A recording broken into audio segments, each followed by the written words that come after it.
Olá, bem-vindo ao Mago da Física. Você compreende as 3 leis de Newton? Sabe aplicá-las? Nessa aula eu vou dar ênfase à primeira lei de Newton, o princípio da inércia. Como é que a gente consegue aplicar no nosso dia a dia, em situações que nem sempre são possíveis, de serem reproduzidas, mas a gente vai ter um entendimento bom e eu vou dar ênfase à parte vetorial da primeira lei, ok? Só que para começar aqui, sobre o princípio da inércia, falar do princípio da inércia, é bom a gente se lembrar e entender um pouco o que é inércia, ok? Então, se você pesquisar em alguns livros aí, você vai ver que a inércia nada mais é do que a tendência que um corpo tem de resistir à mudança no seu estado de movimento. Quando eu estou falando de estado de movimento, eu estou falando que toda vez que você falar em movimento, está falando em posição. Ou não muda a posição, está em repouso, ou muda a posição, está em movimento. Então, quando ele está falando nessa resistência em mudar o seu estado de movimento, ele está falando na resistência de estando em repouso, entrar em movimento, ou estando em movimento, entrar em repouso. Ok? É isso que ele está falando de inércia. E a inércia é o equivalente à massa. Só que a gente visualizaria a massa como se fosse uma medida da inércia. Do tipo, quando a inércia é grande, a massa é grande. Quando a inércia é pequena, a massa é pequena. Tá? Para a gente fazer uma comparação, vamos pegar 2 veículos aqui, um caminhão carregado e um carro menor. Ora, você percebe, no dia a dia da gente é comum a gente perceber isso, que é muito mais difícil você colocar esse caminhão em movimento do que esse carro. Certo? Então eu posso dizer que a inércia desse caminhão é maior do que a inércia desse carro. Consequentemente, a massa desse caminhão é maior do que a massa desse carro. Então é sempre uma parte comparativa. Okay? Da mesma forma, se esse caminhão estiver em movimento e esse carro estiver em movimento, é mais difícil parar esse caminhão, porque tem uma inércia grande, uma massa grande, do que parar, certo, esse carro que tem uma inércia menor que esse caminhão, porque é menor em massa, então você tem uma dificuldade menor em parar. Não é que não haja dificuldade, é um termo comparativo, certo? Então, a inércia tem a ver com a dificuldade que tem em mudar o seu estado de repouso ou mudar o seu estado de movimento, ok? Bom, então vamos lá para a primeira lei de Newton. O que diz a primeira lei de Newton? Um corpo permanece em repouso ou em movimento retilíneo uniforme se nenhuma força atuar sobre ele, preste atenção nesse, se nenhuma força atuar sobre ele, que é relevante nisso, ou se a força resultante sobre ele for nula, certo? E a gente pode dizer alguma coisa parecida com isso também, de outra forma. Quando a força resultante que atua sobre um corpo for igual a 0, ou seja, nula, o movimento desse corpo não se altera. Se estiver parado, permanece parado, se estiver em movimento, permanece em movimento. Lembrando que quando a gente fala de força resultante, a gente está falando das forças externas. São forças que são aplicadas a esse corpo, ok? Mas é interessante ressaltar e destacar aqui, se nenhuma força atuar sobre ele. Como é que eu, eu sendo professor de física, consigo mostrar para você um corpo sem nenhuma força atuando? Principalmente quando a gente está aqui na superfície sobre a Terra, que no mínimo a força-peso está atuando. Certo? Então isso é uma coisa que é verdadeira, mas é difícil, é quase impossível da gente produzir isso para vocês. Vocês não vão ver um corpo sem nenhuma força atuando. Tá certo? Mas é fácil você entender. E esse entendimento a gente vai mostrar aqui, certo? Nessa aula. Porque se nenhuma força atuar, de fato, o corpo que está parado não vai se mexer e o corpo que está em movimento não vai parar. Ok? Então vamos lá. Como eu disse, eu vou dar ênfase à parte vetorial. Então a forma vetorial de escrever o princípio da inércia, todo aquele texto que a gente leu na slide anterior, ele se resume basicamente a essa informação. Se força resultante for igual a 0, implica dizer que a velocidade é constante.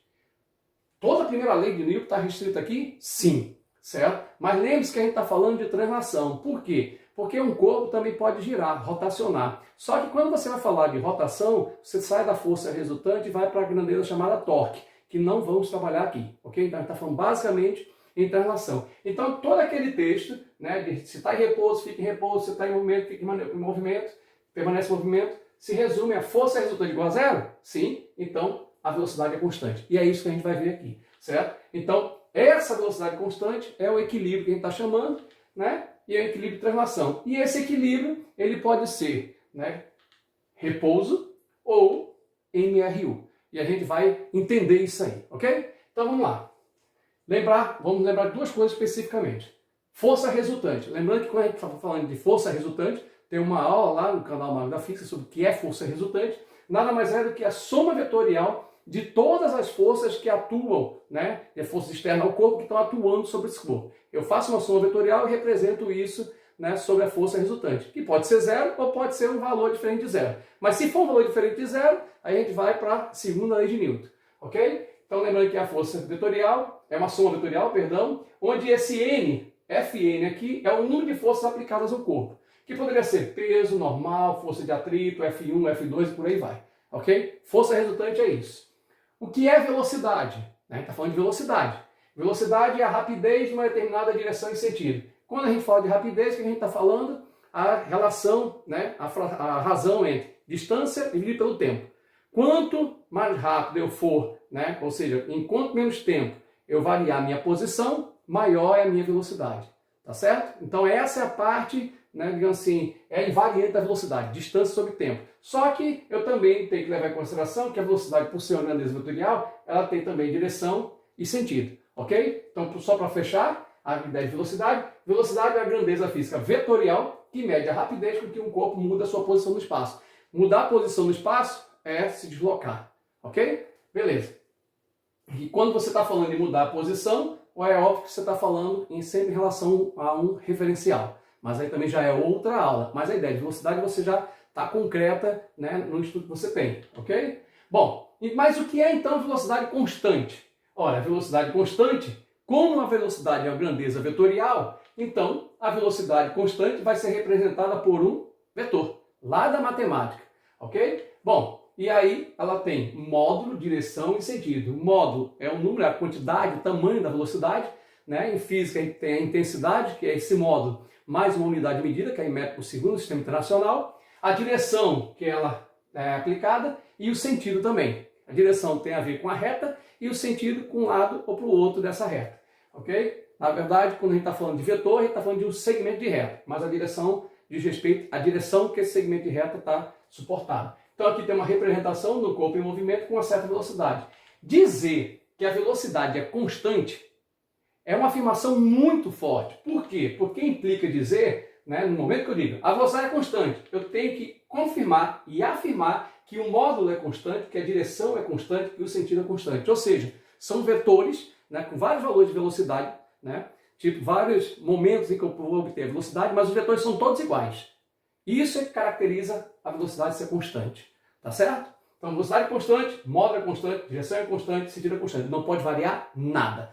Certo? Bom, beleza. Então, vamos entender agora as propostas de equilíbrio. Tanto o estático, que a gente está chamando em função de o que é repouso, e o dinâmico, que é o MRU, para aplicar a primeira lei de Newton. Ok? Então, vamos lá. Primeiro momento, equilíbrio estático. Imagine uma situação que eu tenho aqui um corpo, né? E aí você tem que ter uma imaginação realmente, porque eu vou ter um corpo livre de qualquer força. Você está abandonado aí, não tem resistência do ar, não tem atrito, não tem peso, não tem nada. Certo? Nenhuma força atua sobre o corpo. Ele está parado, velocidade inicial é igual a zero. Se nenhuma força atua sobre o corpo, é óbvio que a força resultante é zero.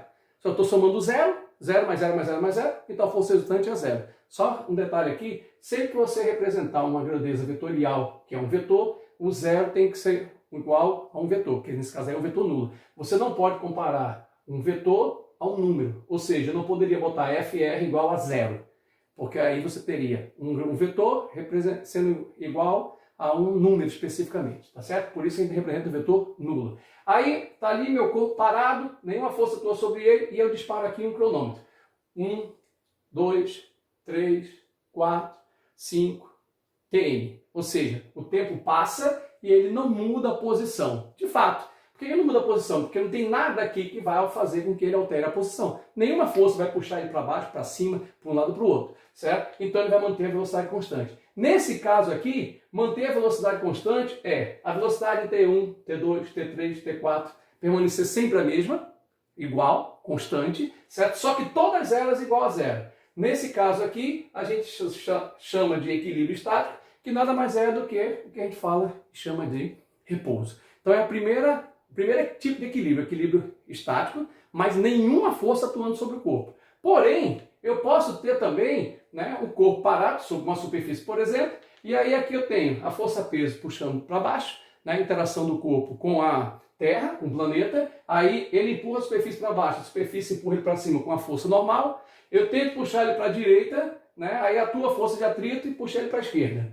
Se eu tiver que o módulo da força peso é igual ao módulo da força normal, essas duas forças se equilibram, não tem resultante nessa direção. Se eu disser que a força F1 tem o mesmo módulo da força de atrito, essas duas forças se equilibram, certo? Não tem resultante nessa direção. Então, obviamente, a resultante é igual a zero. Veja que ele está inicialmente parado, certo? Se a resultante é igual a zero e eu disparo o cronômetro, 1, 2, 3, e vou medir o tempo aqui, certo? O tempo passa, mas ele não altera a sua posição. Por quê?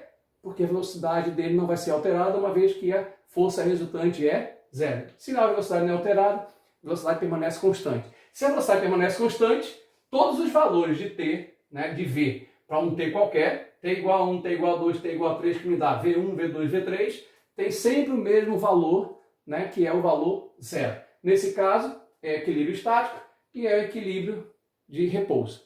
Certo? O que tem diferente desse exemplo, o exemplo anterior? É que aqui eu tenho a mesma condição de repouso, de equilíbrio, com forças aplicadas. No outro anterior, não tinha nenhuma força aplicada. Certo? Então, essas são as duas formas de você ter um equilíbrio estático. Repouso. Força resultante igual a zero implica dizer que a velocidade é constante, lembrando que a velocidade é uma grandeza vetorial. Vamos agora para o equilíbrio dinâmico. Né? Equilíbrio dinâmico tem a ver com movimento, ok? Então imagina a situação, o seguinte, eu tenho um corpo já em movimento, ele tem velocidade diferente de zero. Não sei qual é a velocidade em módulo, mas já é diferente de zero. Mas nenhuma força atua sobre esse corpo. Ora, se nenhuma força atua sobre esse corpo, certo? A resultante dele, sobre ele é zero. Vários zeros sendo somados é zero, certo? Então, o que a gente tem é que a velocidade dele vai ser constante. Um exemplo disso aqui é você ter um móvel que passa aqui, ó, e vai embora. Claro, se ele tem velocidade diferente de zero e a velocidade dele é constante, ele vem de algum lugar já com uma certa velocidade, passa na nossa frente e vai embora com uma certa velocidade, diferente de zero. Tá certo? Bom, aí, o que você vai ter aqui agora? Eu posso representar isso com um vetor velocidade. Só que esse vetor velocidade, ele não muda módulo, não muda direção e não muda sentido. Concordam? Então, você teria uma representação desse corpo passando, nenhuma força atuando sobre ele, certo? Esse tipo de equilíbrio é chamado de equilíbrio dinâmico e nada mais é do que um movimento retilíneo uniforme. Movimento retilíneo por quê? Porque esse vetor não muda a direção, é uma reta. Uniforme por quê? Porque a velocidade não muda o módulo. Qualquer que seja o módulo que ele já tenha diferente de zero, já tinha lá na frente, permanece durante todo o período, enquanto nenhuma outra força atuar para fazer com que ele pare, por exemplo, ou com que ele aumente a velocidade, ok? Mas aí nós já entraríamos na segunda lei de Newton. Vamos lá. Então vamos para outro exemplo, certo? Você tem um corpo em movimento, velocidade diferente de zero, porém, você tem ele sobre uma superfície que tem algumas forças, né? Igual ao modelo anterior, só que ele estava parado. Só que aqui, certo? Ele vai estar em movimento, ele já está em movimento, certo? Então eu tenho aqui a força peso, a força normal, F1, F de atrito, e aí, nesse exemplo especificamente, o peso tem o mesmo módulo de N, essa força se equilibra com essa, a força F1 tem o mesmo módulo de F a T, essa força se equilibra com essa, então você tem o quê? Você tem a força resultante igual a zero. Né? A primeira lei de Newton diz que se a força resultante é igual a zero, o corpo mantém o seu estado de movimento, ok? Então, para a gente ter uma ideia, ó, ele passaria aqui, viria com a velocidade diferente de zero de lá, passaria aqui sem estar freando ou sem estar acelerando e iria embora indefinidamente. A menos que aparecesse uma força, né, que colocasse aí uma resultante diferente de zero. Caso contrário, ele passaria direto aí indefinidamente. Concordam? Ok, então vamos lá. Nesse caso, a velocidade é constante, certo? Dizer que a velocidade é constante, eu posso representar, né, essa velocidade constante com um vetor velocidade aqui, ó, né? Só para rever novamente, certo? Ó, você tem a vetor velocidade que não muda modo, direção nem sentido, certo? E aí você tem o que a gente vai chamar de equilíbrio, né, dinâmico, ok? Vamos representar aqui, ó. Pode ver que o movimento cheio de forças ou sem força nenhuma é a mesma coisa. O equilíbrio permanece o mesmo, tá? Justamente porque a força resultante sobre esse corpo vai ser zero. Então a gente tem só uma representação aqui, eu tirei como se fosse algumas fotos do corpo passando por aqui, certo? Então tem T igual a 1, tirei uma foto, T igual a 2, tirei outra foto, 3, 4, 5, tirei 5 fotos aqui quando ele passou, certo? Ora, você tem V1, V2, V3, V4, V5, cada velocidade dessa, certo? Representada por um intervalo, um instante de tempo. Em cada instante de tempo desse eu tenho um valor de V4, de V, certo? T1, V1, T2, V2, T3, V3, T4, V4, T5, V5. Perceba que em todas as velocidades, certo? Todos os instantes de tempo, a velocidade permanece a mesma direção horizontal, mesmo sentido para a direita e mesmo módulo, tá? Ou seja, só que diferente de zero, certo? Ele tem um valor diferente de zero. Por ter esse valor diferente de zero, a gente define isso, certo? Como equilíbrio dinâmico. Ele passa, né, sem alterar o seu movimento. Esse equilíbrio dinâmico que mantém o mesmo módulo, mesma direção e mesmo sentido, a direção sempre reta, certo? A gente chama de movimento retilíneo uniforme, MRU. Então, só para finalizar, o princípio de inércia ele pode ser uma representação, né, em termos vetoriais bem simples de entender. Se a força, e a gente percebeu isso, se a força resultante que atua sobre o corpo for nula, zero, implica dizer que a velocidade permanecerá constante. Só existem duas possibilidades, né, da velocidade ser constante. Não alterar nada, nem modo, direção e sentido. A gente já viu. Repouso e movimento retilíneo uniforme. Por quê? Porque a velocidade é um estado de equilíbrio, se ela se mantiver constante, né? Se a força resultante for igual a zero, equilíbrio, lembrando que esse equilíbrio é de translação, não estou me preocupando com a rotação, certo? E isso implica que os dois estados de equilíbrio são repouso e MRU. Então está aí a primeira lei de Newton de uma forma, acredito, simples de você, né, entender, né, sobretudo quando a gente trabalha a parte vetorial, ok? Então, valeu aí, até a próxima aí, e acompanhe o canal, né, se inscreva no canal lá, dê uma curtida no canal, né, e fiquem recebendo informações sobre as aulas que a gente está propondo e está colocando no canal. Até a próxima aí, um abraço.